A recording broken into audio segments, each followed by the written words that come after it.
Según Génesis 47, 12, 27, durante la sequía en Egipto, José almacenó y preservó el alimento. Para subsistir, la gente tuvo que venderlo todo y, al fin, incluso a sí mismos. Ese es el precio de vencer. Así es en este tiempo del fin, donde conseguir el alimento para entrar al reino y conquistar nuestra tierra, que es Cristo, formado en nosotros, nos costará renunciar a todo, incluso a nuestra propia vida. Pero a cambio de nuestro todo, tendremos su todo y reinaremos con él. Con ustedes, José. ¿Cómo están? Aquí de nuevo con todos ustedes, queridos amigos y hermanos, y hoy vamos a abordar el capítulo 13 del libro Las leyes de la segunda venida, que se titula El rapto como realmente es decir, vamos a ver el rapto bien entendido a la luz de lo que es la fiesta de tabernáculos. ¿Qué es lo que les ha faltado? Pues nos ha faltado en nuestra temporada pentecostal conocer esa fiesta de tabernáculos, que es la que nos arroja luz sobre cómo es realmente este rapto. Y bueno, es un tema muy importante y muy mal entendido. Por eso yo también les emplazo, hay un libro que se titula El rapto visto a la luz de tabernáculos, que también está traducido en los libros revisados del Dr. Stephen Jones, en la columna de la derecha de nuestro blog Tabernáculos o de nuestro blog Graneros de José, lo pueden encontrar.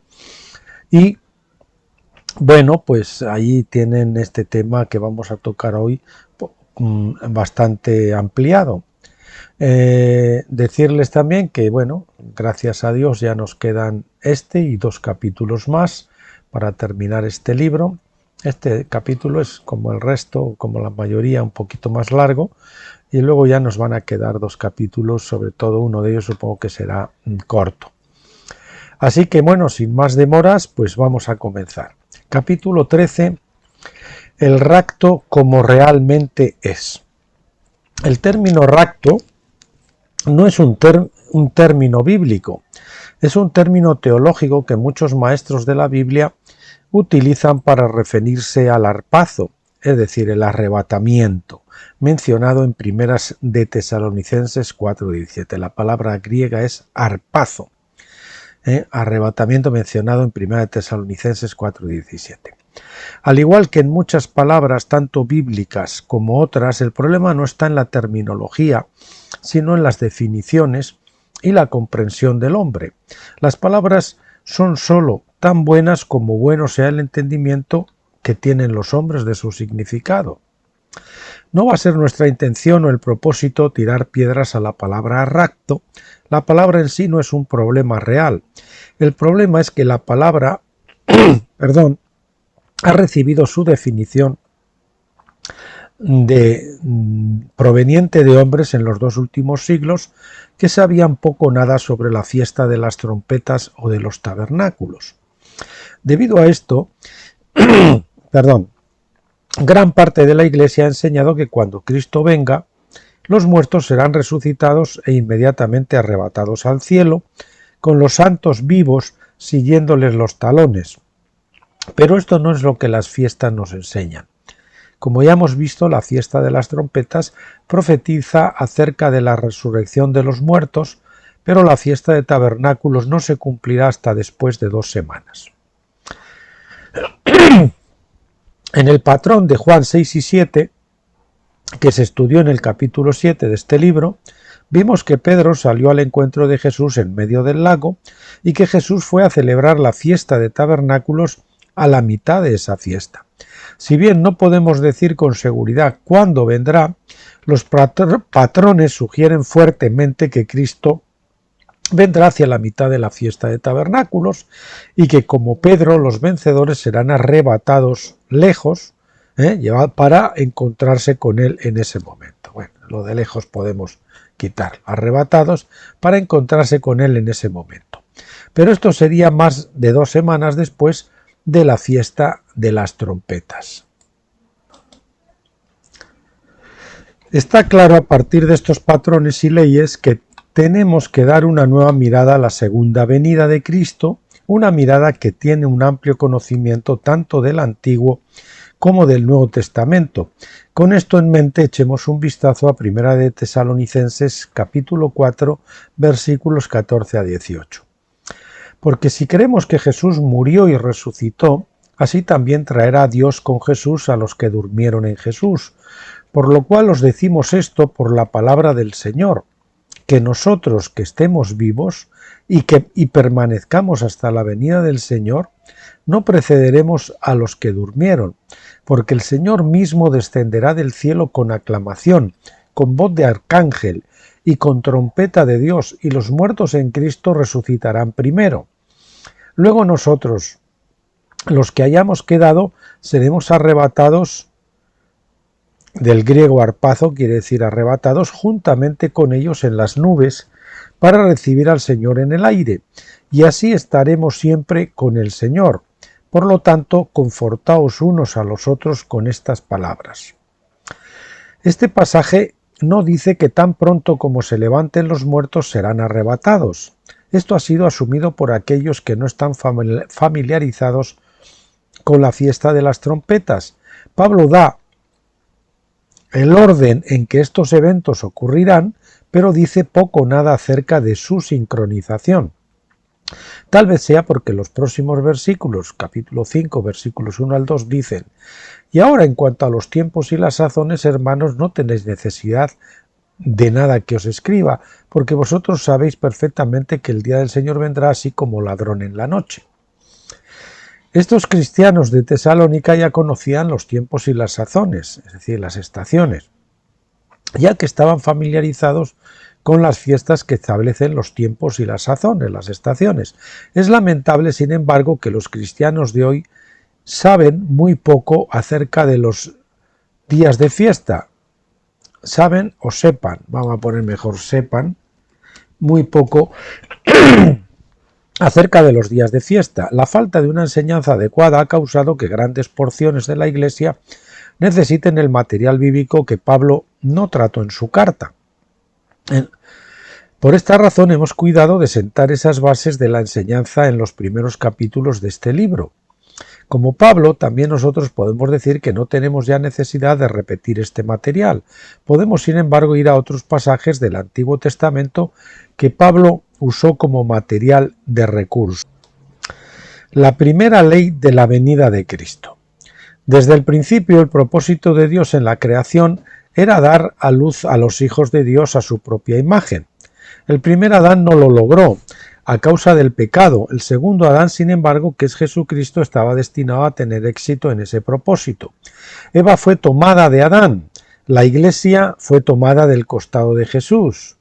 La separación del hombre y la mujer, con la separación del hombre y la mujer, Dios creó la necesidad del matrimonio con el fin de llevar a los dos sexos de nuevo a un nuevo tipo de unidad. Génesis 2, del 22 al 24, entonces nos muestra cómo se lograría esta unidad. Y ya ve, Dios moldeó una mujer de la costilla que había tomado del hombre y la trajo al hombre. Y el hombre dijo: esto es ahora hueso de mis huesos y carne de mi carne. Ella será llamada varona, porque Dios la sacó del hombre. Por esto dejará el hombre a su padre y a su madre, y se unirá a su mujer, y serán una sola carne. Tenga en cuenta especialmente que es el hombre quien debía dejar a su padre y a su madre.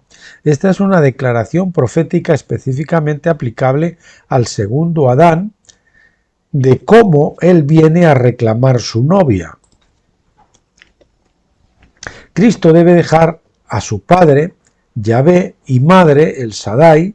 Ya sabe que Yahvé es la parte masculina, o el nombre que representa la parte masculina de Dios, y la madre, el Shaddai, que quiere decir ubre, la parte de amamantar, mama o ubre, representa la parte, femenina de Dios. Dios tiene en sí integradas todas las características masculinas y femeninas, pero esta forma de separar a Eva, que estaba en Adán, pues quedaron, la parte femenina en Eva y la parte masculina permaneció en Adán.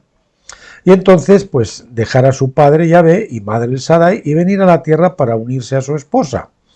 Esto no quiere decir que Yahvé y el Shaddai sean dioses separados, sino que son simplemente las manifestaciones masculina y femenina de un solo Dios. La distinción tiene que ver con la forma en que nos relacionamos con Dios más que con una diferencia personal.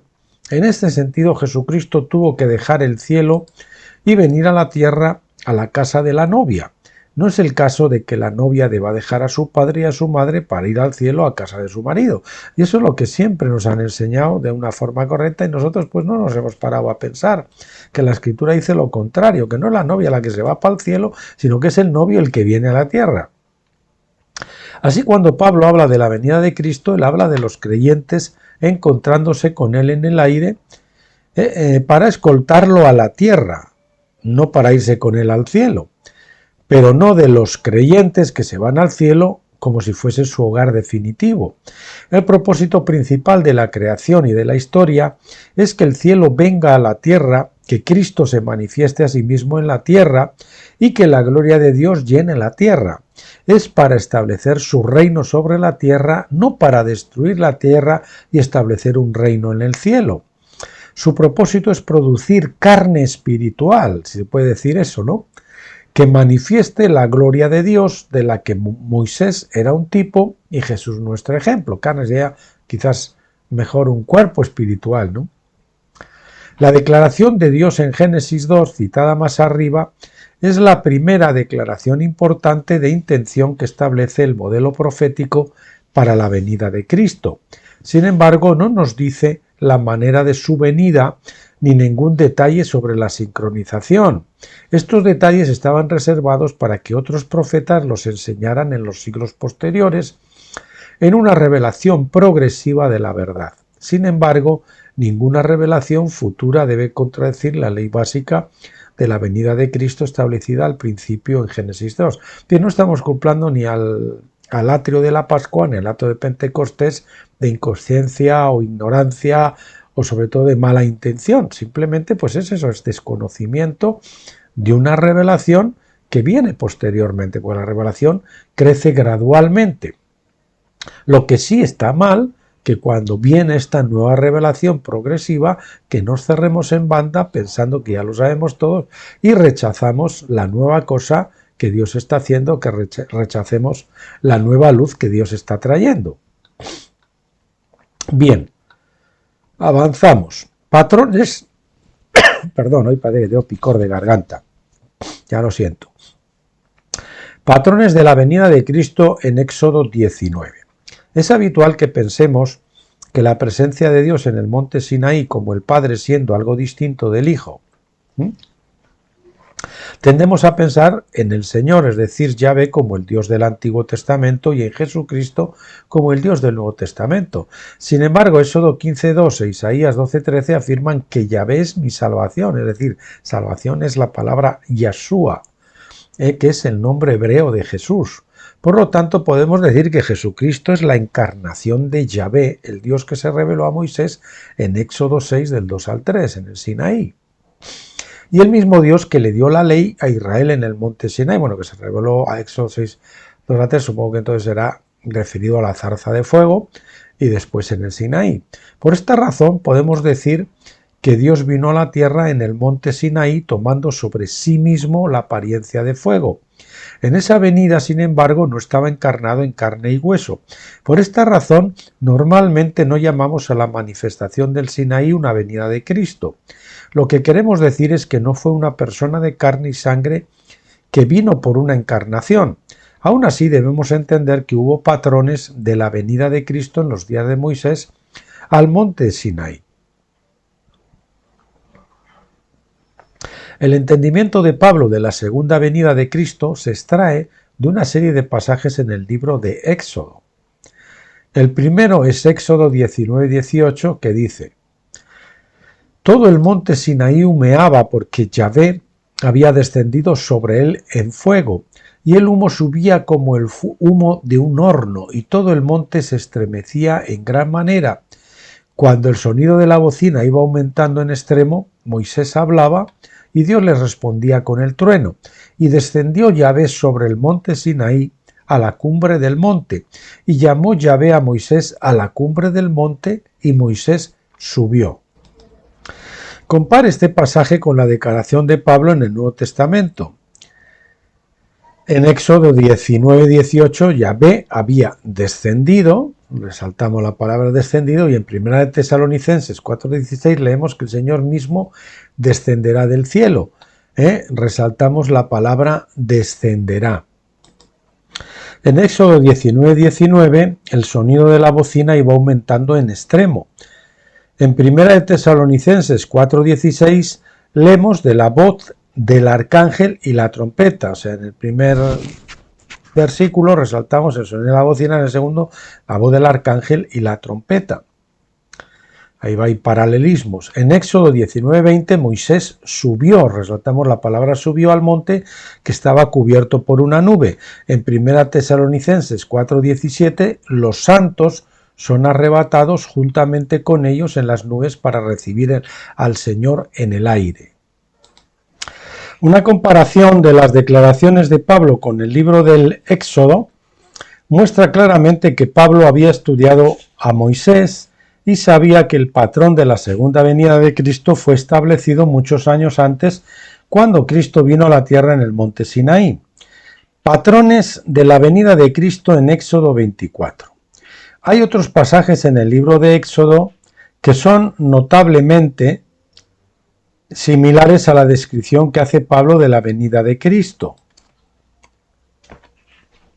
Esto es debido a que Moisés en realidad subió y bajó el monte 8 veces. Cada vez que hacía un viaje, Moisés, que era un patrón de Jesucristo, según Hechos 7:37,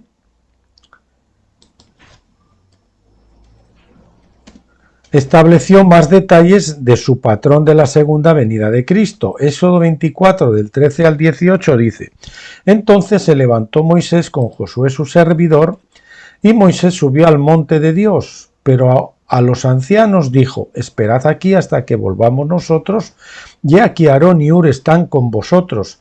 Quien tenga un asunto legal puede acercarse a ellos. Entonces Moisés subió al monte, y la nube cubrió el monte, y la gloria de Yahvé reposó sobre el monte Sinaí, y la nube lo cubrió por 6 días, y en el 7º día llamó a Moisés de en medio de la nube, y a los ojos de los hijos de Israel la apariencia de la gloria de Yahvé era como un fuego abrasador en la cumbre del monte. Y entró Moisés en medio de la nube mientras subía a la montaña, y estuvo Moisés en el monte 40 días y 40 noches. Esta secuencia de acontecimientos realmente establece el modelo de la resurrección, ascensión y segunda venida de Jesús. Nótese cómo el versículo 13 enlaza a Moisés con Josué o Yahshua. Ese es el nombre de Josué, Josué o Yahshua, que es Jesús. Moisés se levantó, por así decirlo, de los muertos y luego subió al monte de Dios. Sin embargo, antes de ascender, le dijo a los ancianos: Esperad aquí hasta que volvamos a vosotros. Esto es precisamente lo que Jesús dijo a sus discípulos antes de su ascensión en Lucas 24:49. Y Hechos 1:4. Debían esperar en Jerusalén hasta que el Espíritu Santo viniera sobre ellos. Jesús luego desapareció en una nube, como leemos en Hechos 1:9. Y habiendo dicho estas cosas, fue elevado mientras ellos miraban, y una nube le recibió y lo ocultó de sus ojos. Moisés subió y permaneció en el monte 40 días. Así también Jesús ascendió al cielo, donde él vive para interceder por nosotros. Hebreos 7:25. Moisés permaneció en el monte por 40 días. Es posible que esto sea profético de los 40 jubileos en el que Jesús se ha quedado, en los que Jesús se ha quedado en el cielo desde su ascensión. Vamos a ponerla. Un periodo de 40 jubileos son 40 por 49 años, es decir, 1960 años. Yo creo que él ascendió en el año 33 después de Cristo, dice el doctor Stephen Jones, por lo que los 40 jubileos terminaron en 1993 después de Cristo, es decir, ahí termina la edad de Pentecostés. Si esto es así, el tiempo de su regreso podría estar muy cercano.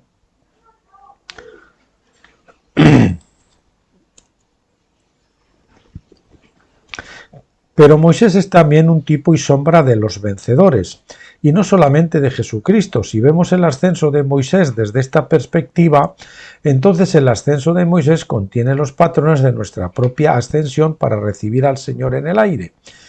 Vemos en Éxodo 24:16 que la nube sobre el monte veló la gloria de Dios durante 6 días, y al séptimo día Dios llamó a Moisés para ascender al monte. Esto parece profetizar que nuestra ascensión a su encuentro y recibir la ley escrita en nuestros corazones,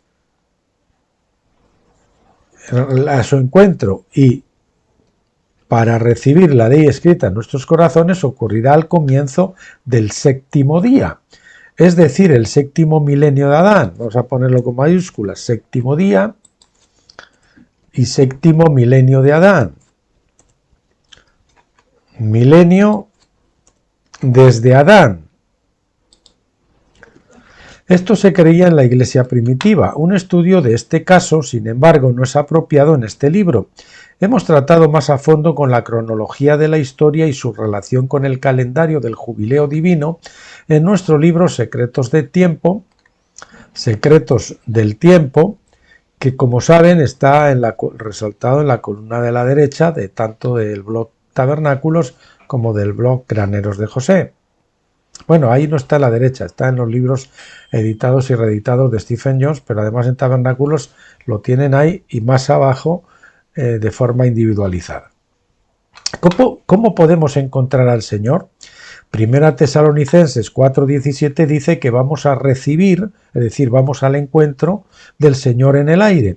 La palabra griega traducida a recibir es apántesis. Apántesis o apantesis es el término técnico que describe lo que hacen los líderes de la ciudad cuando una persona muy importante viene a visitarles. Envían una delegación de bienvenida a su encuentro, pero la delegación no se remonta a la ciudad natal del dignatario visitante, sino que en su lugar le escoltan hasta su propio pueblo, hasta su propia ciudad. Este término técnico se utiliza en Mateo 25:1 y de nuevo en el versículo 6 en la parábola de las 10 vírgenes de Jesús. Aquí leemos: y entonces el reino de los cielos será semejante a 10 vírgenes que tomando sus lámparas salieron a recibir apántesis al esposo. Pero a medianoche se oyó un grito: he aquí el novio, salid a su encuentro. Apántesis, encuentro, apántesis.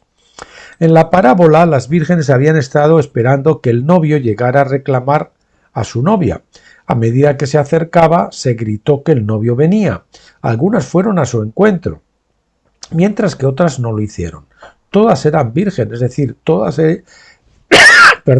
ellas eran creyentes, pero algunas eran vencedoras y otras no. No todo el mundo celebra la fiesta de bodas, que es la fiesta de tabernáculos. Aquellos que no tenían suficiente aceite, el Espíritu Santo, es decir, tuvieron que ir a comprar más en esa hora, pero leemos en el versículo 10. Y mientras ellas iban a hacer la compra, vino el esposo y las que estaban preparadas entraron con él al banquete de bodas y se cerró la puerta. Es decir, aquellas que no tenían suficiente aceite, es decir, tenían aceite, tenían algo del Espíritu Santo, porque sabemos aún las personas del atrio de la Pascua, de la primera etapa, tienen el Espíritu Santo. Luego tenemos los que tienen el bautismo del Espíritu Santo, pero la máxima porción, que es la de los vencedores, es los que llegan incluso a madurar hasta la edad de tabernáculos. Se desprende de este versículo que el novio no llevó a las vírgenes prudentes al lugar desde donde él había venido. En su lugar, las vírgenes prudentes lo escoltaron hasta el lugar donde había estado esperando su llegada, la novia. Esto es consistente con el significado de la palabra apántesis, tanto en esta parábola como en Primera de Tesalonicenses 4:17. Otro lugar donde la palabra apántesis se utiliza se encuentra en Hechos 28:15. Es la historia del viaje de Pablo de Jerusalén a Roma como prisionero. Y los hermanos, cuando se enteraron de nuestra llegada, salieron de allí hasta el foro de Apio y 3 tabernas, griego taberne, para recibirnos. Apántesis para recibirnos, es decir, la palabra pántesis, a nosotros. Y cuando Pablo los vio, dio gracias a Dios y cobró aliento. Los cristianos de Roma llegaron a recibir a Pablo, pero no se fueron con él hasta el lugar donde Pablo había venido, sino que volvieron a Pablo y se lo llevaron a su pueblo. Repito, los cristianos de Roma llegaron a recibir a Pablo como si se tratara de la visita de un dignatario. Esto fue un gran estímulo para Pablo. Sin embargo, es claro que Pablo no dio la vuelta y llevó a esos cristianos a Jerusalén. Se reunieron con Pablo y lo condujeron hasta Roma. En este ejemplo en particular tenemos otra referencia oculta a la fiesta de tabernáculos en el propio texto griego. El lugar de encuentro fue en las tres tabernas. La palabra traducida tabernas es taberne.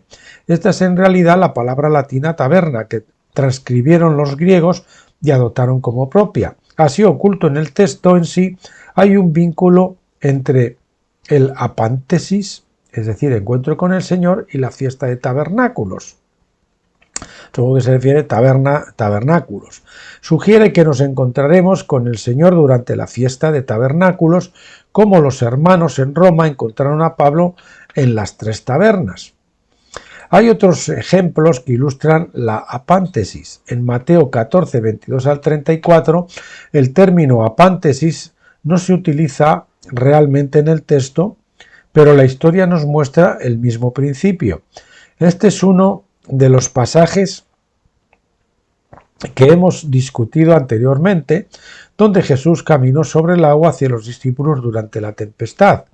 Pedro salió a su encuentro y acompañó a Jesús desde el mar hasta la barca. En nuestro estudio de la fiesta de tabernáculos vemos que esta historia es profética de la segunda venida de Cristo y Pedro representa a los vencedores. Pedro salió al encuentro de Jesús, pero luego acompañó a Jesús a la barca donde estaban los otros discípulos. Es importante notar que Jesús no dio la vuelta y volvió a la otra orilla de donde había venido, y ciertamente no llevó a Pedro con él a esa otra orilla. El significado del término apántesis, que apoya la primera ley de la segunda venida de Cristo, se encuentra en Génesis 2, 22 al 24, citado anteriormente. Está claro que el marido abandona su casa y viene a vivir a la tierra. Las damas de honor, es decir, las vírgenes, van a recibir al novio cuando él viene a reclamar su novia, pero ella misma espera. Ni las damas de honor ni la novia siguen al novio de vuelta a vivir en su hogar celestial. La palabra apántesis, tal como se usa en el Nuevo Testamento, nos muestra constantemente que dicha palabra significa cumplir con el propósito de escoltar a una persona importante hasta su destino. El arrebatamiento o harpazo. Pablo escribió en 1 Tesalonicenses 4:17 que nosotros, los que hayamos quedado, seremos arrebatados, en griego harpazo, que quiere decir arrebatar, juntamente con ellos en las nubes para recibir al Señor en el aire. La palabra griega harpazo ha sido mal entendida porque la mayoría de la gente no la ha visto con los ojos de la fiesta de tabernáculos. Juan 7:14 nos muestra que Cristo viene a la tierra, que Cristo viene a la tierra a la mitad de tabernáculos, a la mitad de la fiesta. Juan 6:21 y Mateo 14, 28 al 32 nos muestran que vamos a recibir al Señor en el aire. Sin embargo, como hemos visto, Pedro salió a Jesús, pero Jesús no le llevó de vuelta a la orilla de la que había venido. En lugar de ello, Pedro lo encontró y en efecto lo escoltó de regreso a la barca. Cuando entraron en la barca, todos ellos experimentaron el harpazo. Juan 6:21. Ellos fueron transportados a Capernaum. Juan 6:24, que servía en gran parte como la sede del ministerio de Jesús. Debido a que Capernaum significa la cubierta del Consolador, profetiza del momento en que los vencedores recibirán la cubierta de llenura del Espíritu Santo. Este es el propósito final del octavo día de tabernáculo, donde se recibe la plenitud del cuerpo glorificado. Por el caso de los discípulos, parece que el rapto vendrá después de que vayamos a su encuentro. Después de todo, el bote lleno de discípulos fue arrebatado después de que Pedro y Jesús volvieron a la barca. Sin embargo, es evidente que no hemos de entender la historia de esa manera. Después de todo, Pablo dice que el propósito del harpazo es para recibir al Señor en el aire. no a recibir al Señor en el aire para experimentar el arpazo después.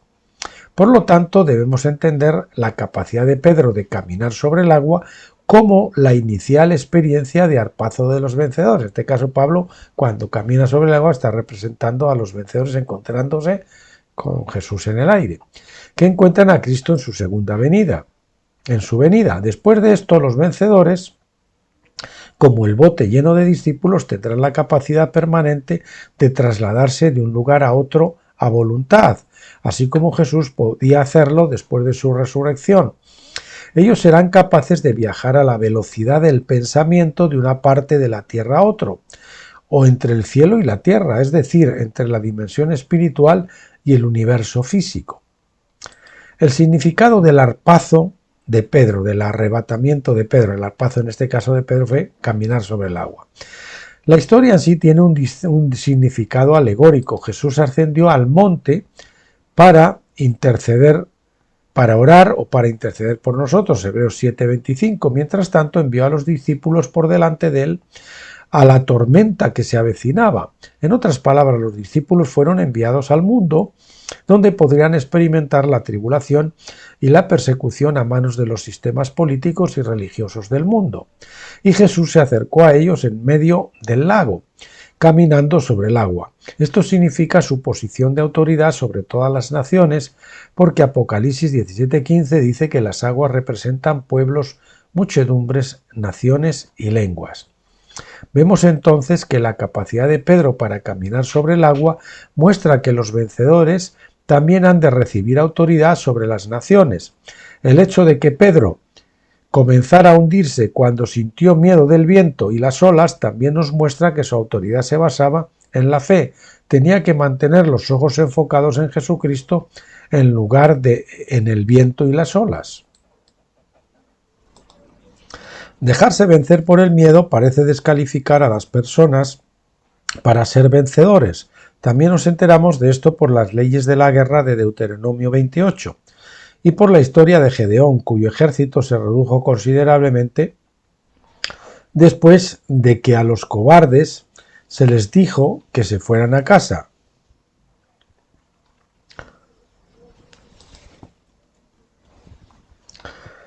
Eso está en Jueces 7:3.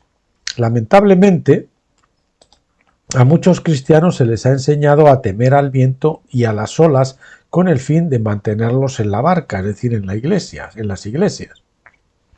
Más a menudo que no, ellos están convencidos de aceptar a Cristo por temor a la ira de Dios, en vez de ser atraídos por la manifestación de su amor. Una vez en la iglesia, luego les suelen enseñar a tener miedo de escuchar a nadie más que a sus propios líderes denominacionales o de leer algún libro aparte de los que son sancionados o recomendados por su propia iglesia. La dirección o liderazgo sabe que las personas pueden ser controladas a través del miedo. El miedo instilado en las iglesias probablemente ha mantenido a más cristianos en la ignorancia de la palabra que cualquier otro factor. Muchos líderes denominacionales enseñan deliberadamente a los cristianos a temer al viento y a las olas fuera de su barca denominacional, pensando que están protegiendo a sus ovejas del peligro. Ellos asumen que su denominación sabe toda la verdad, que es importante. Ellos asumen que su denominación sabe toda la verdad, por lo menos la más importante. A juzgar por ese supuesto, tratan de evitar que las personas aprendan cualquier otra cosa más allá de ese nivel suyo de verdad. Así que con el pretexto de proteger a las ovejas, construyen un muro a su alrededor que puede convertirse fácilmente en un muro de una prisión. El miedo puede motivar efectivamente a algunos a convertirse en cristianos. El miedo también es muy eficaz para evitar que las personas abandonen su membresía en la iglesia. Pero el miedo no va a crear vencedores. Los vencedores son los creyentes cristianos que no temen al viento y las olas y están dispuestos a caminar a través de ellos. Y como Pedro, a caminar sobre ellos, a través de ellos y sobre ellos. El otro factor importante es la definición de los vencedores, es que son perdonadores, conocen y viven el principio del jubileo. Se escribió de esto al final del capítulo 3 y con más detalle en las páginas 10 a 14 de nuestro libro Secretos del Tiempo. otra vez. Secretos del Tiempo, que como saben lo tienen en las columnas de los blogs Tabernáculos y Graneros de José. En Tabernáculos destacado especialmente. El significado del arpazo de Felipe. Vimos que Felipe también recibió un arpazo, un arrebatamiento. En el 8º capítulo de Hechos leemos que Felipe predicó el Evangelio en Samaria. Predicaba el Evangelio en Samaria. A partir de ahí el Espíritu lo llevó al desierto para encontrarse con un eunuco etíope que pasaba leyendo Isaías 53. Sin entender lo que leía, Felipe le explicó las Escrituras y le bautizó. En Hechos 8, 39 y 40 leemos: Cuando ellos subieron del agua, el Espíritu del Señor arrebató, es decir, en griego, arpazo a Felipe, y el eunuco no le vio más, pero se fue por su camino gozoso. Pero Felipe se encontró en Azoto y pasando anunciaba el Evangelio en todas las ciudades hasta que llegó a Cesarea.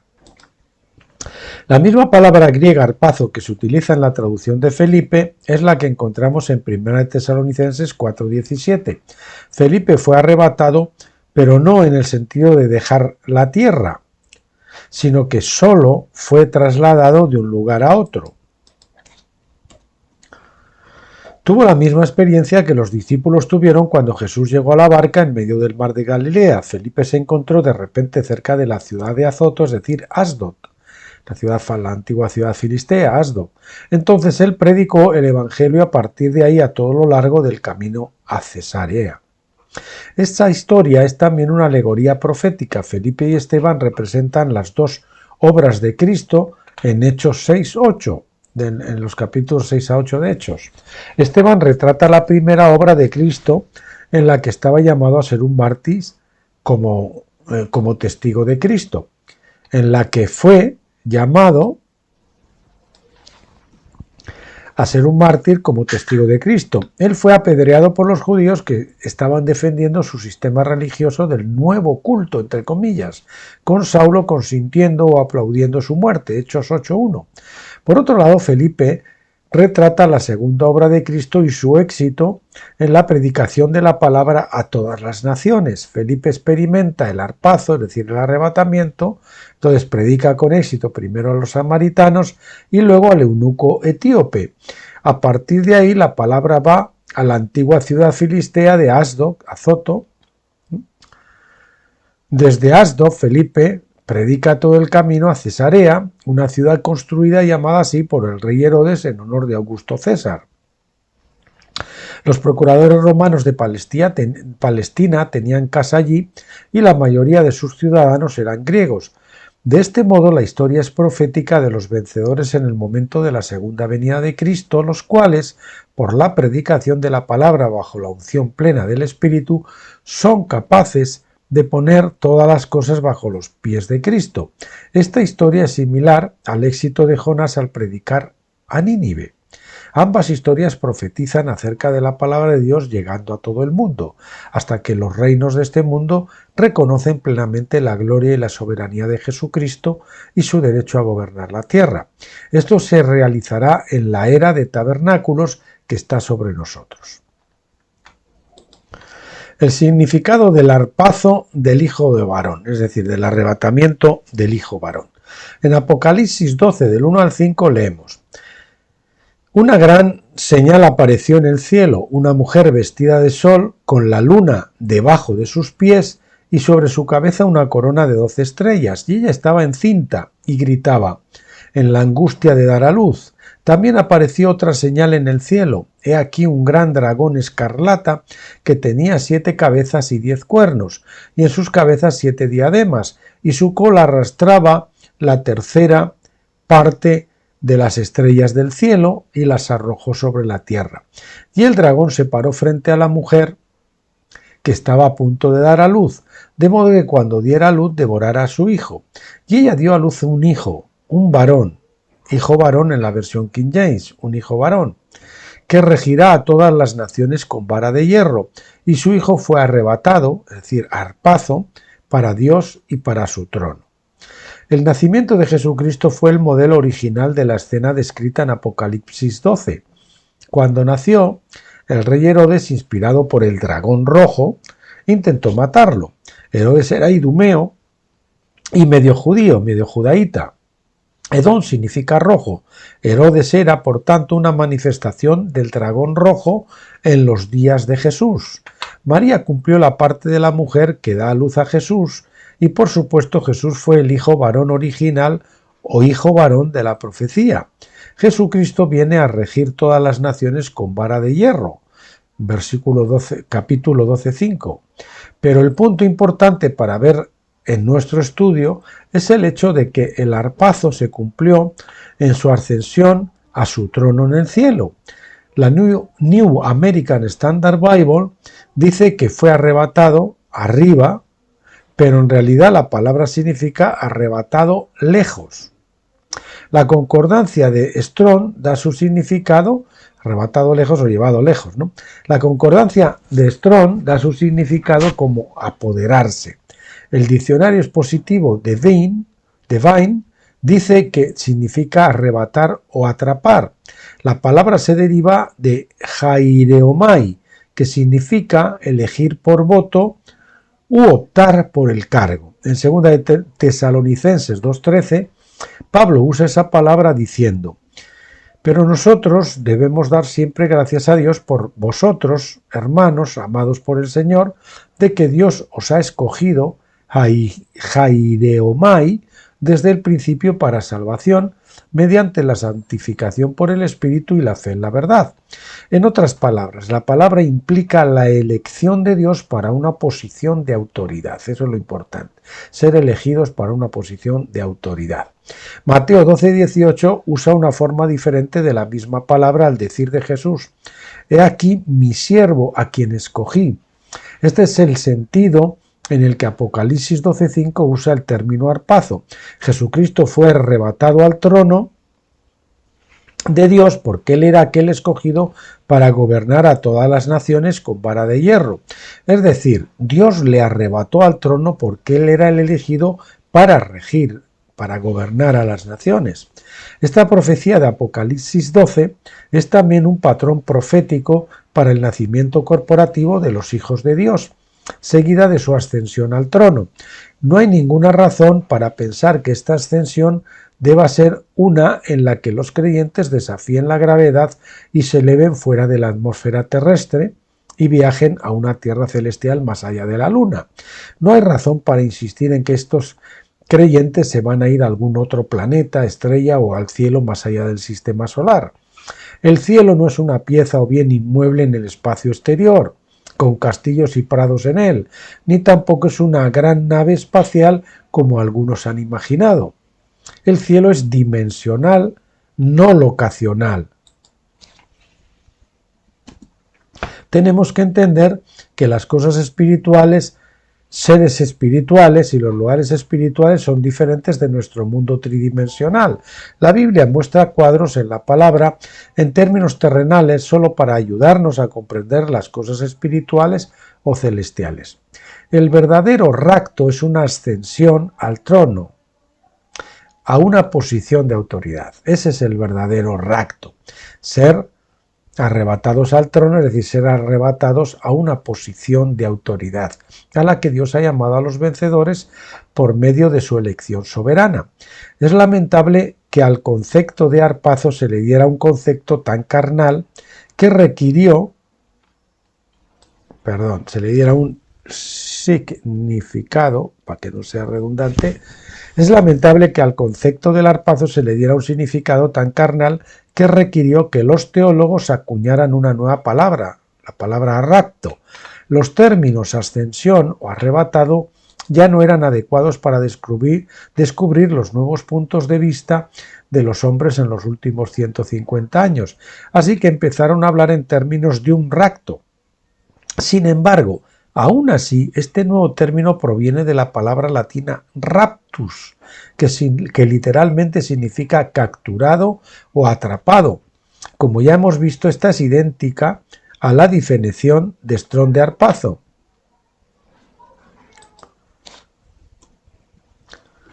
Por tanto, no tenemos ningún problema con la palabra rapto. El problema viene cuando los hombres definen la palabra sin comprender la fiesta de tabernáculos. Reunión con el Señor en el aire y en las nubes. Primera de Tesalonicenses 4:17 dice que vamos a su encuentro en el aire. ¿Significa esto a la atmósfera superior o simplemente sobre el suelo? Francamente, Pablo no define el aire de ninguna manera en este pasaje. Debido a que Pablo dice que nosotros le encontraremos juntos en las nubes, la venida de Cristo ha sido generalmente representada como viniendo desde el espacio exterior. Se ha supuesto que los creyentes lo encontrarían en algún lugar a muchos kilómetros por encima de la faz de la Tierra, tal vez en la estratosfera.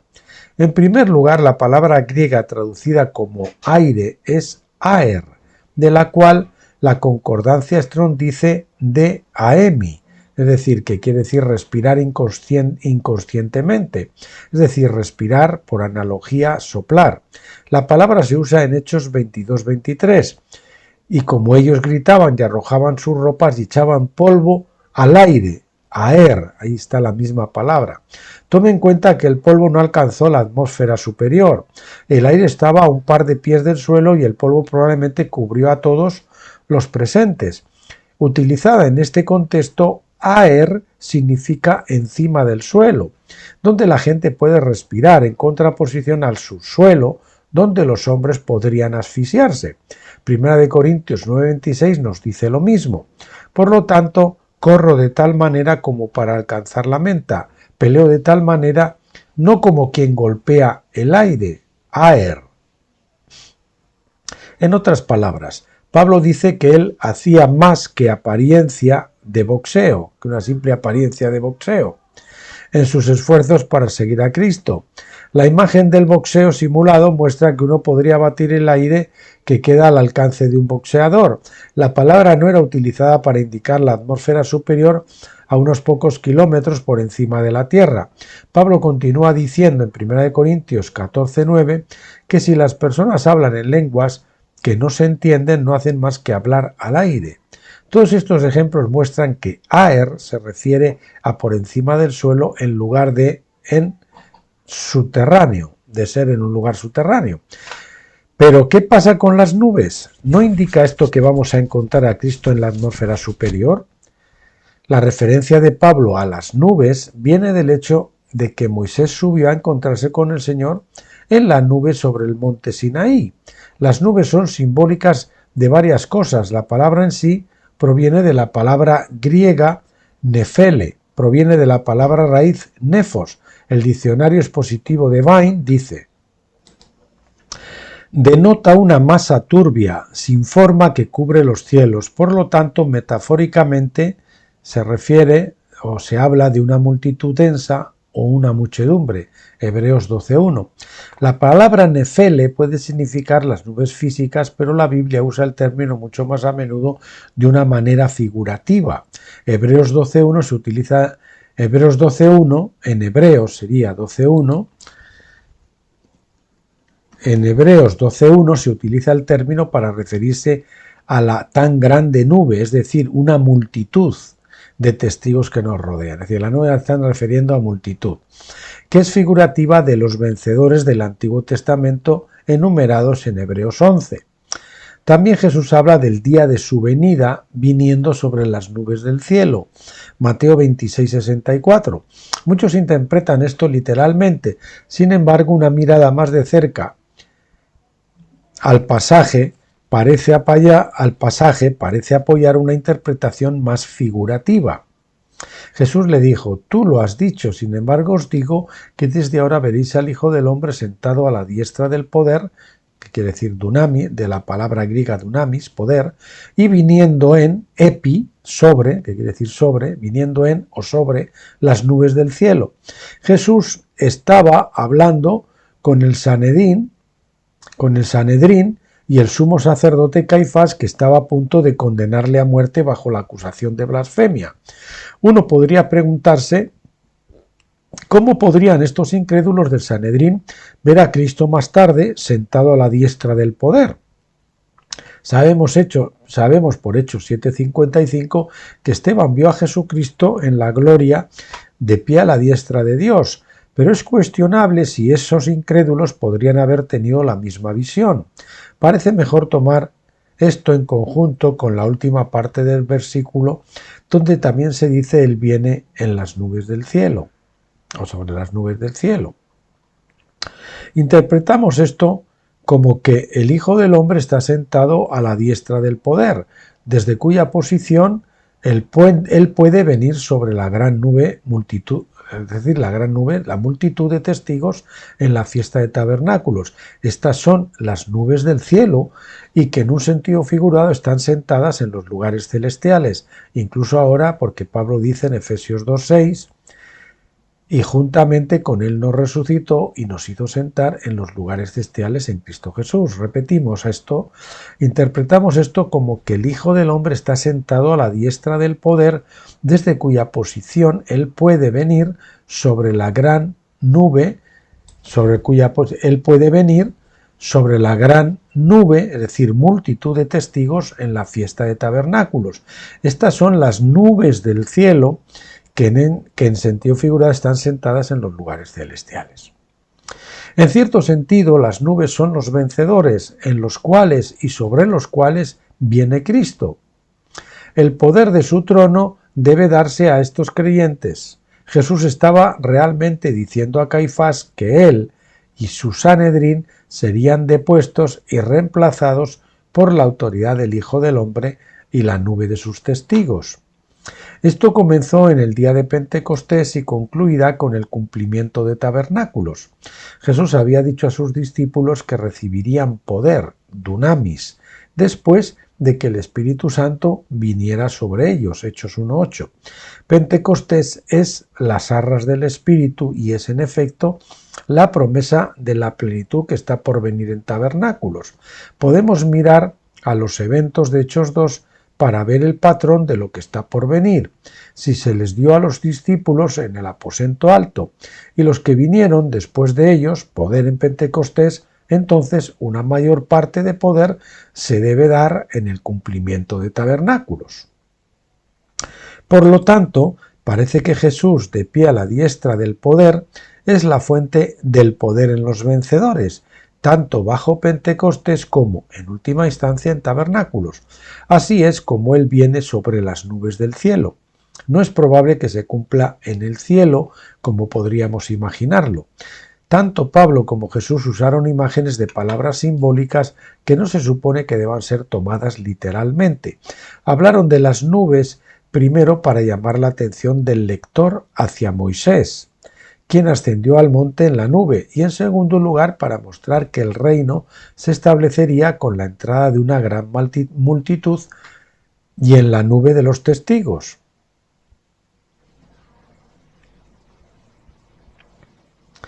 En la entrada de una gran multitud de los testigos, de una gran multitud y en la nube de los testigos. Si es la voluntad de Dios que Cristo venga en una nube literal sobre la tierra, entonces que así sea. La manera de su venida depende de Él. Vamos a repetir la frase anterior que quedó un poco confusa porque estaba una partícula ahí que no debía de ir. Dice, y en segundo lugar, para mostrar que el reino se establecería con la entrada de una gran multitud en la nube de los testigos. Es decir, esa nube se amplía, no solo con la entrada de Moisés, no solo con la entrada de los vencedores del Antiguo Testamento, sino con los del Nuevo, es una gran multitud. Si es la voluntad de Dios que Cristo venga en una nube literal sobre la tierra, entonces que así sea. La manera de su venida depende de Él, pero esta autoridad para gobernar y reinar con Cristo sobre la tierra no tiene por qué ser allá arriba. El origen de este poder es del cielo, pero el lugar de gobierno es sobre la tierra. Apocalipsis 5:10. El propósito de la gobernación, la autoridad y el poder es difundir el Evangelio y extender las fronteras de su reino hasta que llene toda la tierra. A partir de estos ejemplos, podemos ver que no tenemos ninguna razón de peso para suponer que vamos a dejar la tierra para encontrar a Cristo en la atmósfera superior. Los muertos serán resucitados primero, por supuesto, Y ello quiere decir que será en el aire, es decir, superficie, en lugar de bajo tierra. Él viene sobre las nubes, es decir, sobre la multitud de testigos, sobre o en la multitud de testigos, no sobre los gobernantes no creyentes como eran los del Sanedrín. Creemos que las nubes de vencedores de épocas pasadas estarán en el aire por encima del suelo en la fiesta de las trompetas 2 semanas antes del comienzo de la fiesta de tabernáculos. Parece razonable suponer que estos vencedores resucitados serán unidos de alguna manera con los vencedores vivientes de ese tiempo, cuando eso se cumpla. Así, todos los vencedores serán levantados sobre la tierra en el aire. Luego, 2 semanas y media más tarde, a la hora indicada, a la mitad de las fiestas de tabernáculos, Cristo se manifestará a ellos y ellos serán transformados al contemplarlo, como el rostro de Moisés fue transformado en el Sinaí. Los que sean transformados luego terminarán la obra que comenzó en Pentecostés. La gran comisión de predicar el Evangelio a todas las naciones entonces comenzará de nuevo con una unción mayor que la recibida en Hechos 2. ¿Dónde estaremos siempre con el Señor? ¿En qué sitio? A menudo se oye de una extraña contradicción en la enseñanza de la Iglesia de hoy. Con un suspiro el predicador habla de los cielos como nuestro hogar eterno, mientras que más tarde se habla de reinar sobre la tierra durante el milenio. Pablo nos dice en 1 Tesalonicenses 4, 17 al 18, parece que es una contradicción, ¿no? 17. Y por lo tanto, la palabra griega outo, de esta manera estaremos siempre con el Señor. Por tanto, alentaos los unos a los otros con estas palabras. Pablo dice que de esta manera estaremos siempre con el Señor. Él no dice que de esta manera iremos o incluso seremos arrebatados. En otras palabras, vamos a permanecer en su presencia. Vamos a estar con Él en todo momento.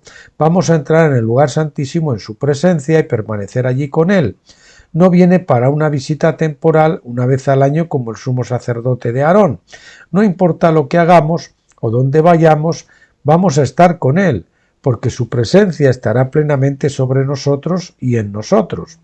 Donde quiera que vayamos, a partir de este momento en adelante, su presencia estará en nosotros tan plenamente como lo estaba en Jesucristo, cuando estuvo en la tierra y atendía a los necesitados.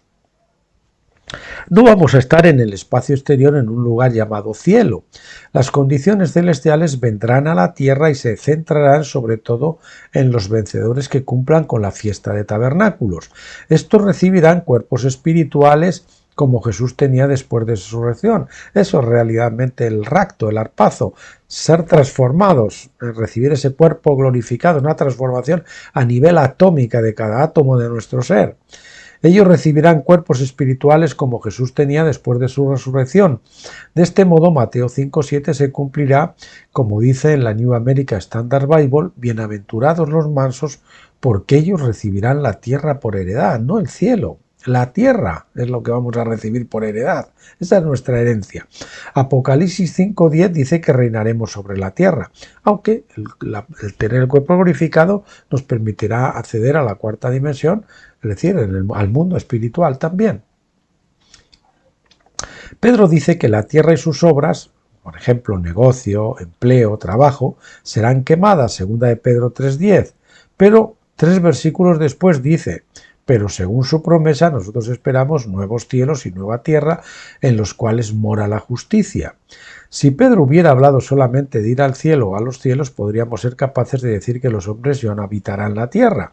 Sin embargo, él no dice que la promesa sea que moraremos en los cielos, ni siquiera en los nuevos cielos. El hecho de que vaya a haber una tierra nueva muestra que todavía habrá una distinción entre el cielo y la tierra. La palabra nuevos se refiere a la forma, es decir, recientemente hecho, sin uso, fresco. En lo que respecta al fondo, significa de un nuevo tipo, sin precedentes, novedad, algo inaudito. Los nuevos cielos y la nueva tierra serán algo nuevo o sin precedentes en la tierra. no indica necesariamente un nuevo planeta. Los negocios, empleos y trabajos de la vieja tierra se cambiarán para reflejar la voluntad de Dios y su reino. Eso será una cosa nueva sobre la tierra. La ley de Dios nunca se aplicó a gran escala durante ningún periodo de tiempo, porque los hombres eran tan corruptos que continuamente se rebelaban en contra de ella. En la nueva tierra, sin embargo, habrá realmente un nuevo orden mundial, no como el hombre lo establecería, sino de acuerdo con la voluntad y la mente de Dios, es decir, el nuevo orden mundial de Jesucristo. El viejo orden debe ser consumido por el fuego de la ley divina y la gloria de Dios, eso es lo que se refiere, que cubrirá la tierra como las aguas cubren el mar. En el Sinaí, Dios vino a la tierra, en el Nuevo Testamento, Cristo vino a la tierra.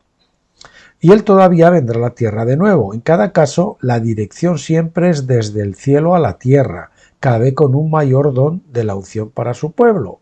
Pascua, Pentecostés, tabernáculos. No es que vayamos al cielo, sino que el cielo viene a la tierra. La razón es clara, Él viene a salvar a la gente y les enseñará sus caminos. Él viene en su manifestación en la fiesta de tabernáculos, no solo para cambiar a los hombres, al contemplar su rostro, sino para que puedan a su vez caminar por la tierra para ministrar a otros, predicar la palabra y convertir a Nínive, el mundo. En tiempos antiguos el cielo era representado como los cielos, y con el paso de los años los hombres empezaron a creer que las estrellas eran los santos que moraban en los cielos. Las antiguas religiones enseñan que los planetas visibles eran dioses que habitaban en sus respectivos planos. Las estrellas se pensaba que estaban en un solo plano más allá de los planetas, casi como un dosel. Cada estrella tiene su gloria, es decir, su magnitud. Ahora sabemos que la gloria de estrellas se explica por el tamaño y la distancia, y sabemos que ellas no son los santos que habitan en los cielos. El cielo está tan cerca de nosotros como un solo paso. Cuando Jesús se apareció a sus discípulos después de su resurrección, Él no tuvo que recorrer una larga distancia desde un extremo del universo al otro. Todo lo que tenía que hacer era, como Ezequiel dice, cambiar su ropa de lino por su ropa de lana. La ropa de lino es la celestial o espiritual, por la ropa de lana, la corporal. Materializarse, como diríamos ahora, materializarse, ¿verdad? Cuando un espíritu se materializa. Él simplemente se mudó de la dimensión espiritual a la física. Cuando Jesús terminó de hablar con sus discípulos, cambió de ropa y ascendió a la dimensión superior. Esta fue una ascensión, pero él no necesitaba ir hacia arriba, entre las estrellas. Concluimos, esta es la conclusión, pues, que encontrar al Señor en el aire significa que tanto los santos muertos como los santos que vivan, juntos se encontrarán con él aquí en la tierra, pero no bajo tierra, y no en el espacio exterior donde no hay aire. Se resucitará a los muertos para cumplir los tabernáculos. Caleb y Josué fueron los vencedores de los días de Moisés. La promesa de Dios a ellos fue que ellos estarían vivos para entrar en la tierra prometida. Dado que solo tuvieron que esperar otros 38 años para que esta promesa se cumpliese, Dios era fácilmente capaz de mantenerlos con vida durante ese tiempo, aunque el resto de su generación murió en el desierto. Con nosotros, la Iglesia en el desierto ha tenido un cumplimiento de más de 40 jubileos. Durante este tiempo muchos vencedores han vivido y muerto, pero la promesa es la misma para ellos. Ellos deberán estar vivos, es decir, en el aire, cuando llegue el día de entrar a la tierra prometida. Es por eso que los muertos deben ser levantados primeros. Todos los vencedores deben estar vivos en la tierra para cumplir con tabernáculos y encontrarse con él en el aire. Pablo nos dice: consolaos los unos a otros con estas palabras. El verbo que se traduce como consolar es paracleo. Significa literalmente reclamar una ayuda al lado, consuelo o consejo. Su forma nominal es paracletos o consolador. Esta palabra se utiliza a menudo para describir a un abogado defensor que es llamado para ayudar en la defensa de una persona en la corte. Jesús dijo a los discípulos que enviaría el paracleto a nosotros, o el parácleto. a nosotros después de su ascensión. La New American Standard Bible traduce la palabra como consolador en Juan 14:26, mas el consolador, el Espíritu Santo que el Padre enviará en mi nombre, Él os enseñará todas las cosas y os recordará todo lo que yo os he dicho.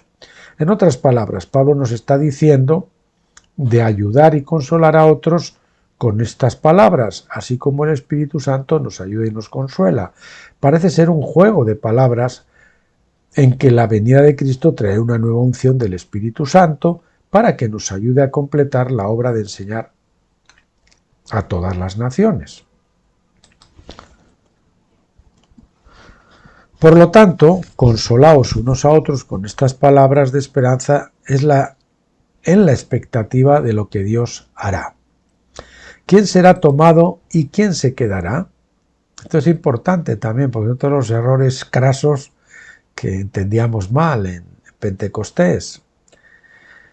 En Mateo 24, Jesús dio su bien conocida tesis en relación con su segunda venida. En los versículos 37 a 41 les dice a los discípulos: pero la venida del hombre va a ser igual que en los días de Noé, porque como en los días que fueron antes del diluvio estaban comiendo y bebiendo, casándose y dándose en casamiento, hasta el día en que Noé entró en el arca, y no entendieron hasta que vino el diluvio y se los llevó a todos. Así será la venida del Hijo del Hombre. Entonces estarán dos en el campo, uno será tomado y el otro será dejado. Dos mujeres estarán moliendo en el molino, una será tomada y otra será dejada. Por tanto, velad pues, porque no sabéis qué día vendrá nuestro Señor. Se enseña comúnmente hoy en día que Jesús se refería al rato en que la Iglesia será arrebatada de la tierra por algunos años, mientras que la gran tribulación se producirá en la tierra. Pero de hecho este pasaje enseña precisamente lo contrario.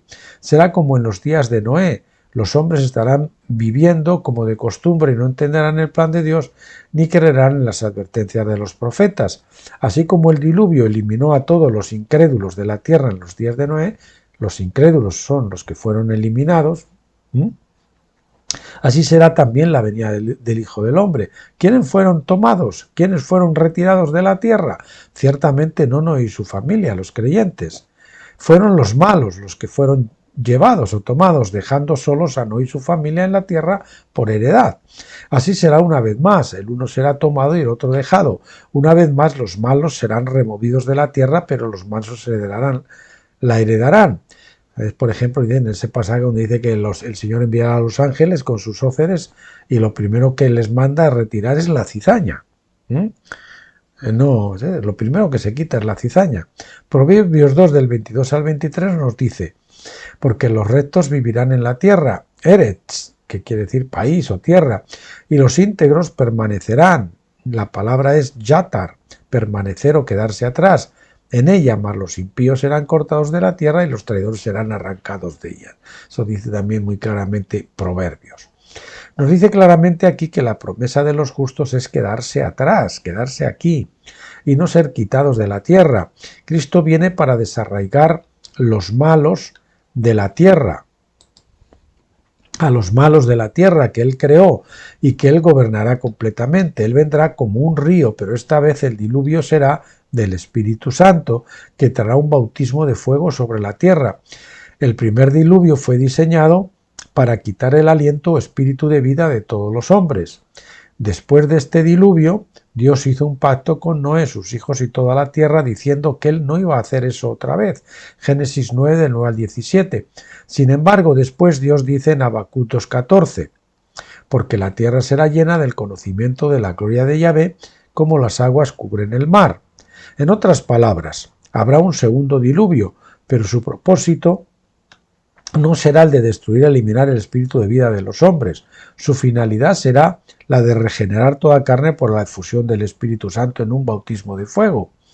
Al igual que en los días de Noé, este segundo diluvio tomará la tierra por sorpresa. Los que sean incorregibles en ese tiempo serán removidos del poder y finalmente confinados a una parte de la tierra que estará fuera de los límites del reino de Dios, lo que se llaman las tinieblas de afuera, que Jesús mencionó en sus parábolas. Pero incluso esto no va a ser una situación permanente, porque en última instancia el reino de Dios llenará toda la tierra como las aguas cubren el mar. Dado que el agua cubre todo el mar, eso significa que la gloria de Dios va a cubrir toda la tierra. A medida que avance la edad de tabernáculos, el fuego de Dios será tan poderoso que la gran mayoría de las personas se convertirán y empezarán a aprender de sus caminos. Entonces se cumplirán las palabras del profeta en Isaías 2, del 2 al 4. Y acontecerá en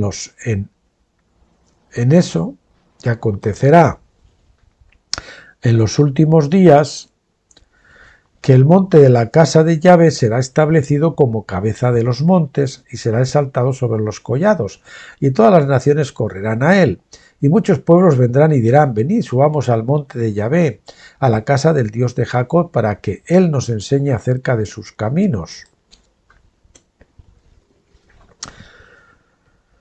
Y andaremos por sus veredas, porque la ley saldrá de Sión. Fíjate que Sión, con acento, que se refiere al monte Hermón, que es símbolo de la nueva Jerusalén, no de la vieja, y la palabra del Señor de Jerusalén.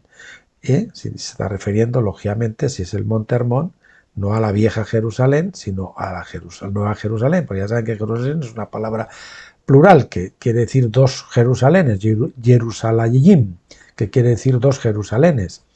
Y él jugará entre las naciones y reprenderá a muchos pueblos, y volverán sus espadas en rejas de arado y sus lanzas en hoces. No alzará espada nación contra nación, ni se adiestrarán más para la guerra. Va que los profetas nos distinguían entre la vieja y la nueva Jerusalén.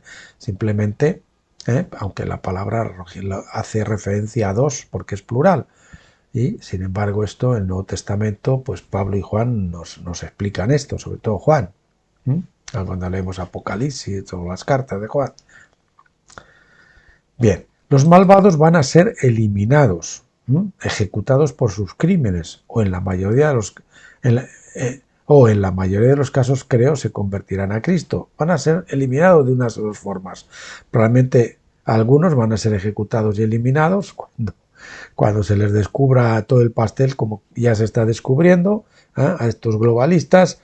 Pues muchos no van a poder ni pasear por la calle, y a los que los echen mano, pues seguramente muchos serán sentenciados en los tribunales a penas de muerte, ¿verdad?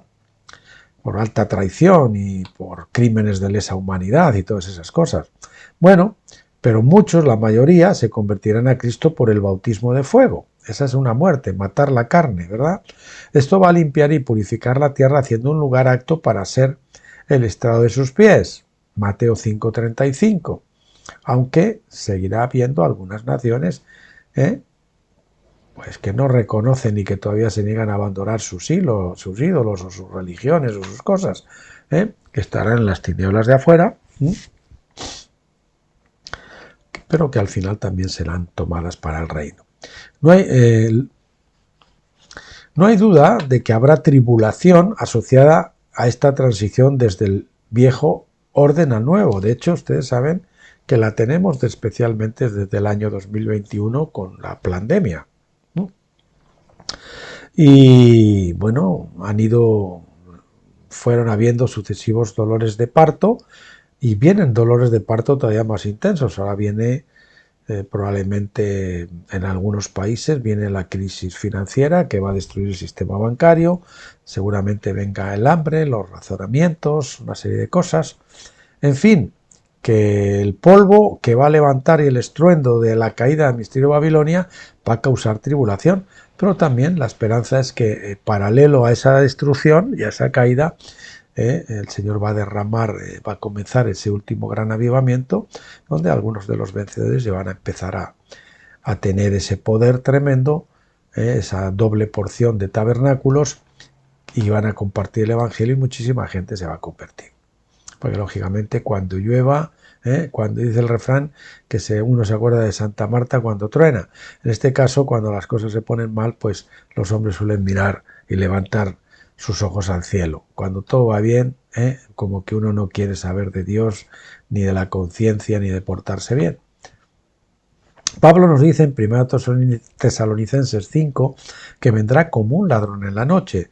Sin duda habrá tribulación asociada con esta transición del viejo orden al nuevo. Pablo nos dice en 1 Tesalonicenses 5 que él vendrá como un ladrón en la noche. En la antigüedad, un ladrón en la noche no era un ladrón de guante blanco que podía entrar silenciosamente en una casa para robar joyas y luego escabullirse en la noche sin ser visto ni oído. Eran como hacían, pues eso, como dice aquí, Alí Baba, llegaban allí con los caballos y con todo y entraban allí y arrasaban, ¿no? Recomendamos a los cristianos que lean la historia de Alí Baba y los 40 ladrones para tener una visión más realista de la profecía de Pablo. Las bandas de ladrones descendían como invasores sobre un pueblo dormido en la noche, y así leemos en 1 Tesalonicenses 5 del 2 al 6. Porque vosotros sabéis bien que el día del Señor vendrá así como ladrón en la noche, que cuando digan paz y seguridad, entonces la destrucción vendrá sobre ellos de repente como los dolores a la mujer encinta, y no escaparán. Mas vosotros, hermanos, no estáis en tinieblas para que aquel día os sorprenda como ladrón, porque todos vosotros sois hijos de luz e hijos del día. Nosotros no somos de la noche ni de las tinieblas, así que no durmamos como los demás, sino mantengámonos alerta y sobrios. Pablo describe el mundo como durmiendo pacíficamente en la oscuridad, pensando que están a salvo, pero ellos no son conscientes de que la destrucción repentina vendrá sobre ellos como un ladrón en la noche. La ciudad está a punto de ser destruida, y esa ciudad es Babilonia. Babilonia ya no es una ciudad literal como lo fue hace muchos años. Ahora es representativa del presente orden mundial que está en oposición a la ley de Dios y a la gobernación de Cristo. La ciudad está a punto de ser aplastada por una piedra cortada de la montaña por mano de Dios. Y Babilonia nunca más volverá a subir al poder y a oprimir a los pueblos de la tierra. Ese sistema carnal que ha gobernado el mundo durante 6.000 años, no hace falta que venga un anticristo para gobernarlo, Satanás lleva gobernando 6.000 años en la mayoría de los países y de las naciones, en la inmensa mayoría, y él pone y quita a los gobernantes, obviamente. Así que ya saben, sobre todo las naciones globalistas, los dirigentes de esas naciones, a quién sirven y por quién han sido puestos. ¿Cuándo podrá verle cada ojo? En Apocalipsis 1.7 Juan nos dice aquí que viene con las nubes y todo ojo le verá, y los que le traspasaron y todos los linajes de la tierra harán lamentación sobre él. Sí, amén. Esto es simplemente una declaración de hecho. El versículo no trata de decirnos cuándo todo el mundo le verá, ni siquiera cómo. Tenemos el testimonio de Pedro en Hechos 3, 20 al 21, donde se habla de los tiempos de refrigerio y la restauración de todas las cosas. Pedro parece indicar que Cristo debe permanecer en el cielo hasta que se produzcan los siguientes eventos. Dice el versículo 19 en adelante, así que arrepentíos y convertíos para que vuestros pecados sean borrados, a fin de que tiempos de refrigerio vengan de la presencia del Señor, el cual nos ha enviado a Jesús el Cristo, que os fue antes anunciado, a quien el cielo debe recibir hasta los tiempos de la restauración de todas las cosas, de que habló Dios por boca de sus santos profetas desde los tiempos antiguos. Porque Moisés dijo a los padres, el Señor Dios os levantará un profeta como yo de entre vuestros hermanos. A él daréis atención en todo lo que él dijere, y será que toda alma que no oiga a aquel profeta será totalmente desarraigada de entre el pueblo. Esos tiempos de refrigerio y de restauración no son momentos cortos de la historia, sino largos periodos de tiempo en los siglos por venir. El comienzo de esta época coincide con la segunda venida de Cristo, cuando los vencedores cumplan la fiesta de tabernáculos. El cumplimiento de esta fiesta es, en efecto, la autoridad para entrar en el lugar santísimo, o el santo de los santos, rompiendo el tercer y último velo que nos separa de Dios y oculta su gloria. Por lo tanto, nos parece que la única manera de que los hombres en realidad vean a Cristo en su gloria será cuando entren en la fiesta de tabernáculos. Esto se llevará a cabo durante un periodo de tiempo. La mayoría de nosotros estamos acostumbrados a pensar que cuando venga Jesús se lo hará todo de inmediato. Todos los inicuos serán destruidos y los justos llevados al cielo. Esta visión simplista nos ha impedido apreciar plenamente el gran milenio sabático en el que Dios lleva la tierra a un tiempo de descanso bajo su gobierno, un tiempo de reposo. Vamos a poner mejor, reposo bajo su gobierno. Creemos que los vencedores serán los únicos que resucitarán de entre los muertos y serán glorificados en el octavo día de tabernáculos. Por cierto, hoy mientras grabamos este vídeo es el octavo día de tabernáculos. Junto con los vencedores vivos, hacia el inicio de es decir, que un día como el de hoy, perdón la interrupción o el comentario, un día como hoy cuando se cumpla la fiesta, los vencedores reciben el cuerpo glorificado. Ese es el rapto. De repente son transformados los vivos. Los primeros son resucitados los muertos unos días antes o un par de semanas antes, y después los vivos se unen a ellos al recibir también ese cuerpo glorificado. Bien, serán glorificados en el octavo día de tabernáculos, decíamos, junto con los vencedores vivos, hacia el inicio de este periodo de 1000 años. También creemos que el resto de la Iglesia entrará en la experiencia de tabernáculos en el inicio del periodo del octavo milenio, a medida que vayan madurando, ¿verdad? Porque los que no estén maduros tienen que madurar. Se habla también de que algunos recibirán muchos y pocos azotes, los que no hayan participado en la primera resurrección. Estos serán los primeros días después del milenio séptimo o sabático, o algunos simplemente recibirán pues recompensa, pero tendrán que madurar igualmente. La distinción entre estas dos resurrecciones en Apocalipsis 20 apunta a la idea de que no todos los cristianos entrarán a la perfección al mismo tiempo. Se sugiere fuertemente que la Iglesia tendrá que seguir aprendiendo y progresando en el camino de la justicia que se mueve desde la Pascua a Pentecostés y hasta tabernáculos. En otras palabras, los cristianos que se han desarrollado solo parcialmente en su caminar con Dios no serán capaces de poder ver la gloria de Dios en el Santo de los Santos hasta que hayan aprendido las lecciones que cada fiesta fue diseñada para enseñarles. No se les permitirá actuar de manera perezosa diciendo, no importa lo que hagamos, ya que todos vamos a ser glorificados en el mismo momento en que Jesús venga. Sin embargo, todos podrán, sin duda, ver a Cristo en los vencedores, ya que manifestarán el carácter de Cristo y harán sus obras en la tierra. Jesús dijo que ellos harían mayores obras que las que él hizo, Juan 14:12. En un sentido muy real, estos vencedores tienen un llamado a ser la gran nube de testigos de Cristo. Leemos en Apocalipsis 1:7, citado anteriormente, y aquí que viene con las nubes. Y todo ojo le verá. Si aceptamos que esas nubes indican a sus testigos, los vencedores, entonces el versículo podría significar que en un principio él manifestará su gloria solo a través de esos testigos, no él como cabeza. Jesús dijo, si me ves, has visto al Padre. De la misma manera también cuando veas a un perfeccionado o un vencedor, es decir, a un vencedor glorificado, habrás visto a Jesucristo. Una nube no solo manifiesta la gloria de Dios, también oculta o vela su gloria. Recuerde que la carne de Jesús era el velo que ocultaba la gloria de Dios, mientras él caminó en esta tierra. Hebreos 10:20. Así, los vencedores, que son su cuerpo, serán también un velo que cubra su gloria. Cuando el resto de la gente los vea en la tierra, estarán viendo al cuerpo de Cristo, pero no su gloria completa. Ellos lo manifestarán, así como Jesús manifestó la gloria del Padre. Juan 14, Felipe le dijo, Señor, muéstranos al Padre y nos basta. Jesús le dijo, he estado tanto tiempo con vosotros y todavía no has llegado a saber de mí, Felipe. Quien me ha visto a mí, ha visto al Padre. ¿Cómo dices, muéstranos al Padre? ¿No crees que yo estoy en el Padre y el Padre está en mí?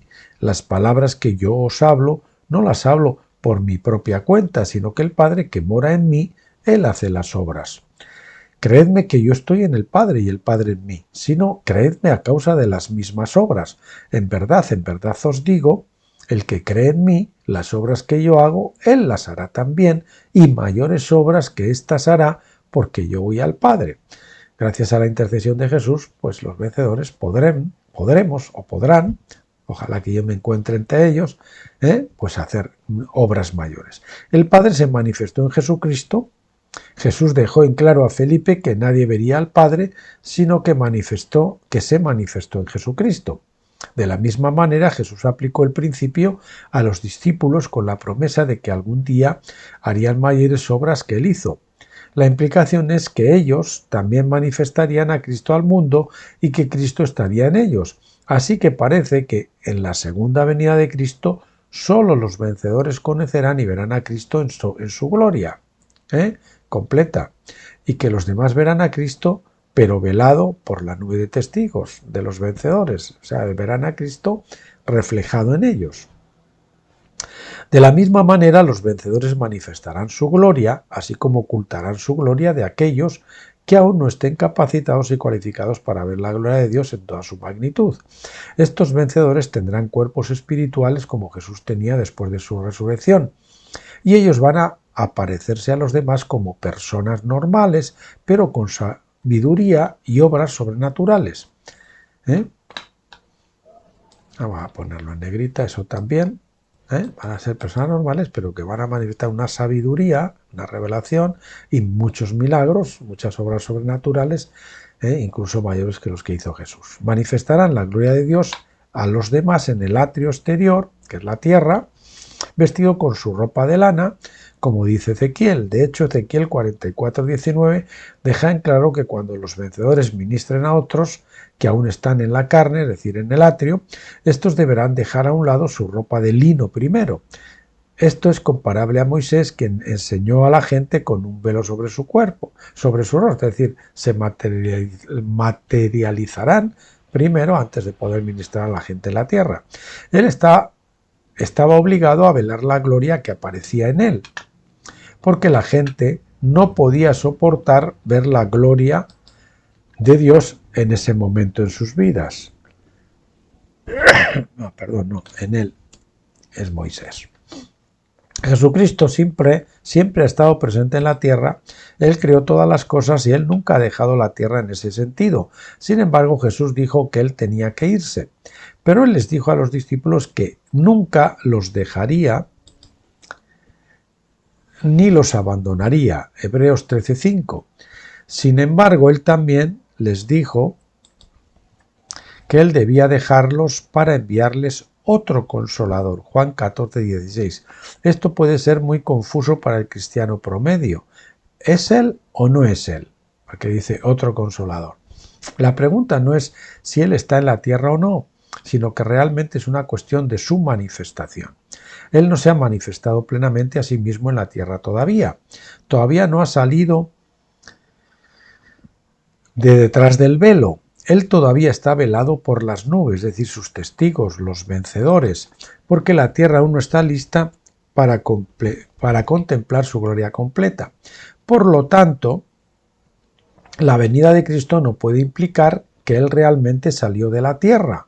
Fue quitado de nuestra vista por las nubes, esa dimensión espiritual. Él mismo está velado por nubes de testigos, de modo que para verlo uno debe mirar a su cuerpo. Y sin embargo, el propósito final de Dios es exponerse a sí mismo en su gloria desnuda a toda la tierra.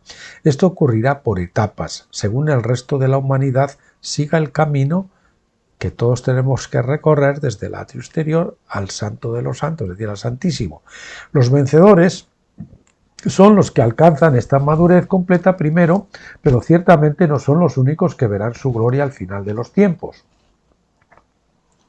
En otras palabras, creemos que Jesucristo en verdad manifestará su presencia en la tierra, pero no a todos. Parece más probable que la mayoría de la población de la tierra la verá velada por los vencedores hasta que hayan madurado en Cristo y puedan soportar todo el peso de la gloria de Dios. Las nubes de testigos serán la ropa de Cristo, por así decirlo. Cuando una persona está completamente vestida, consideramos su ropa en lugar de la persona misma. Y sin embargo, estamos acostumbrados a decir que hemos visto a la persona. Así sucede con Cristo. Hay algunos que reconocen estas cosas, pero concluyen que Jesucristo no vendrá en persona, sino que lo verán solo a través de sus santos o por medio de la Iglesia. Otros van tan lejos como para decir que Jesucristo ya no es una persona distinta de su cuerpo. Creemos que estas opiniones llevan el punto demasiado lejos. En nuestra opinión, Jesucristo siempre será distinto de la humanidad. La cabeza y el cuerpo deben unirse como uno solo, pero la cabeza siempre será la cabeza y el cuerpo siempre será el cuerpo. Jesucristo va a casarse con la novia y sin embargo seguir siendo distinto de ella en el mismo sentido que el esposo y la esposa están unidos como uno solo y sin embargo siguen siendo diferentes. Jesucristo vendrá otra vez como un individuo distinto, sin embargo Jesús ha estado aquí desde el principio de los tiempos. El problema es que desde el advenimiento del pecado, Dios tuvo que esconder su gloria de la humanidad para que no fuera destruida. El propósito de la venida de Cristo no es cambiar de lugar, sino manifestarse gradualmente de la dimensión espiritual al universo físico. Esto continuará hasta que toda la tierra esté llena de su gloria. Estos son los tiempos de refrigerio y de la restauración de todas las cosas profetizados en Hechos 3, que hemos citado anteriormente. Los cielos deben recibir a Cristo hasta esos tiempos. Cuando Cristo venga, será que el mismo cielo viene a la tierra, porque donde Él está es el cielo. Su misma presencia transforma la tierra en el cielo y sabemos que en última instancia su gloria cubrirá la tierra, por lo que será una nueva tierra celestial. Pero esto va a ser un proceso de tiempo, gradual, hasta que los hombres maduren y crezcan en Cristo, no entrarán plenamente en su presencia y manifestarán su gloria completa. En ese sentido, Cristo debe permanecer en el ámbito o dimensión espiritual llamado cielo hasta que toda la tierra pueda manifestar su gloria. Solo entonces todas las cosas podrán actualizarse y ser completamente restauradas. Entonces podremos decir con verdad que Cristo ha venido a la tierra en el sentido más completo posible. La revelación y el nuevo pacto. La revelación de Jesucristo está ocurriendo por etapas de desarrollo. Cuando se habla de la gloria de Dios que viene a la tierra, en realidad estamos diciendo que la gloria de Dios se dio a conocer cada vez más en la tierra. Cuando no haya más velos que oculten la gloria de Dios y todos lo contemplen como realmente es, sentado en su trono en el Santo de los Santos, entonces su gloria cubrirá totalmente la tierra. Entonces se cumplirán los términos del nuevo pacto que está escrito en Hebreos 8, del 10 al 12. Porque este es el pacto que haré con la casa de Israel después de aquellos días, dice el Señor. Pondré mis leyes en la mente de ellos y las escribiré en sus corazones, y yo seré su Dios y ellos serán mi pueblo, y ninguno enseñará a su prójimo, y cada uno a su hermano, diciendo: conoce al Señor, porque todos me conocerán desde el más pequeño hasta el más grande de ellos, porque seré propicio a sus iniquidades y no me acordaré más de sus pecados. Cuando todos lo conozcan, entonces todo ojo le verá, y la gloria del Señor cubrirá la tierra como las aguas cubren el mar. Entonces se cumplirá la palabra profetizada en Isaías 45 del 22 al 25. Mirad a mí, y sed salvos todos los términos de la tierra, porque yo soy Dios y no hay más. Por mí hice juramento, de mi boca salió palabra en justicia, la cual no se tornará, que a mí se doblará toda rodilla y jurará toda lengua, y a mí dirá: ciertamente en Yahvé está la justicia y la fuerza, hasta Él vendrá. Y todos los que se enojan contra Él serán avergonzados, en Yahvé serán justificados y se gloriará toda la generación de Israel.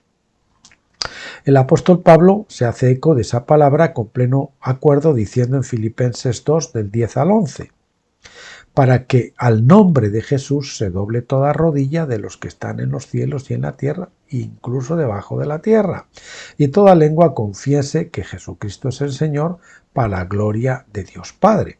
Una vez más el apóstol está de acuerdo con Isaías 45, 25, arriba, diciendo en Romanos 10 del 26 al 27, y así todo Israel será salvo, tal como está escrito: el libertador vendrá de Sión, y quitará de Jacob la impiedad, y este será mi nuevo pacto con ellos cuando yo quite sus pecados. De aquí Israel está hablando cuando ya somos todos, hemos pasado de ser Jacob a ser israelitas, es decir, a ser vencedores. Bueno, capítulo un poco largo, ¿verdad? Y bueno, nos quedan, como les dije, capítulo 14, la ley del hijo varón, y el capítulo final, que son más cortos, por lo menos uno de ellos lo es. Bueno, pues sin más, encomendándoles a la gracia y al cuidado de nuestro Señor, que es bueno, me despido de todos ustedes bendiciéndoles en su nombre. Hasta el próximo vídeo. Pásenlo bien.